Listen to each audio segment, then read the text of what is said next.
One Roman emperor once declared war on the ocean. He marched his legions to the English Channel, ordered them to stab the waves with their spears, and then collected seashells as spoils of war to parade through Rome. That actually happened, and somehow, he's not even the most insane one on this list. Coming in at number 7, Commodus. Son of the philosopher Emperor Marcus Aurelius, the man who literally wrote the book on Stoic self-control. His son could not have been more different. Commodus became convinced he was the reincarnation of Hercules. Not just inspired by Hercules, he believed he was Hercules. He renamed Rome Commodiana. He renamed the months of the year after himself, all 12 of them. But his true obsession was the Colosseum. He descended into the arena hundreds of times to fight as a gladiator. But here's the thing, he cheated. He would fight injured, crippled or disabled opponents, or release half-dead animals and then hack them apart. He charged the Roman treasury 1 million sesterces per appearance.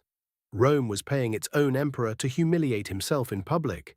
He was eventually strangled in his bath by a wrestler named Narcissus, hired by his own inner circle. Even his death was absurd. Number 6, Domitian. Unlike most emperors who descended into madness, Domitian started paranoid and got worse. He demanded to be addressed as Dominus et Deus, Lord and God, while he was still alive. He would spend hours alone each day catching flies and stabbing them with a sharpened stylus. When an attendant was once asked if anyone was with the emperor, he replied, completely seriously, not even a fly. But his real terror came from his dinner parties. He would invite senators to banquets held entirely in black walls, black dishes, black food. Each guest was handed a stone tablet engraved with their own name, the kind of tablet used for tombstones. Then he would spend the evening talking calmly about death and executions. Guests would spend the entire dinner convinced they were about to be killed. Most were let go afterward, but not all. Domitian was eventually assassinated by a conspiracy that included his own wife and his household staff. They stabbed him 8 times. The Senate was so relieved they voted to erase his name from every monument in Rome. At number 5, Caracalla. He began his reign by murdering his co-emperor brother, Geta, while Geta was sheltering in their mother's arms. Their mother, Julia Domna, was left holding Geta as he bled out. Caracalla then massacred every single person who had been loyal to Geta, estimated at 20,000 people. But that was just the opening act. When Caracalla visited Alexandria in Egypt, the city's population made the mistake of mocking him with satirical plays. His response was to invite the young men of Alexandria to a military parade in his honor, then surround them with soldiers and slaughter thousands of them. He wrote back to Rome casually explaining what he had done. He also had an obsession with Alexander the Great that crossed into delusion. He disbanded his own Macedonian-style phalanx because they couldn't measure up to Alexander's men in his mind. He was finally assassinated in 217 AD while stopping to urinate on the side of a road. One of his own soldiers walked up and stabbed him. Even his guards looked the other way. Number 4, Tiberius. He started as a competent general and a reluctant emperor, but by the end of his reign, Rome was a place of pure terror. After years of political frustration, Tiberius abandoned Rome entirely and moved to the island of Capri, where he ruled the empire remotely for 11 years and reportedly never returned to the city. Ancient sources, particularly Suetonius, admittedly sensationalist, describe Capri as the site of elaborate depraved rituals. But what is historically certain is his use of the treason laws. Under Tiberius, the charge of maestas, insulting the emperor, became a weapon of mass destruction. People were executed for saying the wrong thing at dinner, for carrying a coin with the emperor's face into a toilet, for undressing in front of a statue. Informers were rewarded with a share of the victim's estate, which meant accusations flooded in from everywhere. The Senate became a death chamber. Historians estimate hundreds of senators and thousands of Romans were executed during his reign. When he finally died, aged 77, the crowds in Rome reportedly shouted, "Tiberius to the Tiber," meaning throw his body in the river like a common criminal. Number 3, Nero. Where do you even start? He had his own mother, Agrippina, murdered. But the method he chose first tells you everything about him. He designed a boat with a collapsible hull specifically to drown her. She survived by swimming to shore. He then sent assassins to finish the job. When they arrived, she reportedly bared her stomach and told them to strike the womb that bore such a son. He killed his first wife by having her executed on false charges. He kicked his pregnant second wife, Poppaea, to death during an argument. He then reportedly had a young boy who resembled Poppaea castrated and treated as his wife in a public ceremony. Then, and historians still debate how much blame to assign him, Rome burned. The Great Fire of 64 AD destroyed 2/3 of the city.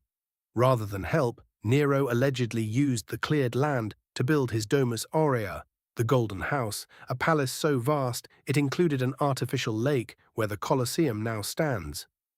When the empire finally turned against him and the Senate declared him a public enemy, Nero fled Rome. His last recorded words before he died were, "What an artist dies in me." He stabbed himself badly and had a servant finish the job. He was 30 years old. Number 2, Elagabalus. He became emperor at 14 years old in 218 AD, and in just 4 years managed to completely destabilize one of the most powerful institutions in human history. He arrived in Rome having already declared that his personal sun god, Elagabalus, was the supreme deity of the empire, above Jupiter, above all Roman tradition. He installed a giant black meteorite as the god's physical manifestation in a temple on the Palatine Hill and forced Rome's highest priests to perform rituals before it. He reportedly prostituted himself in the imperial palace and offered vast sums to any doctor who could surgically alter his body.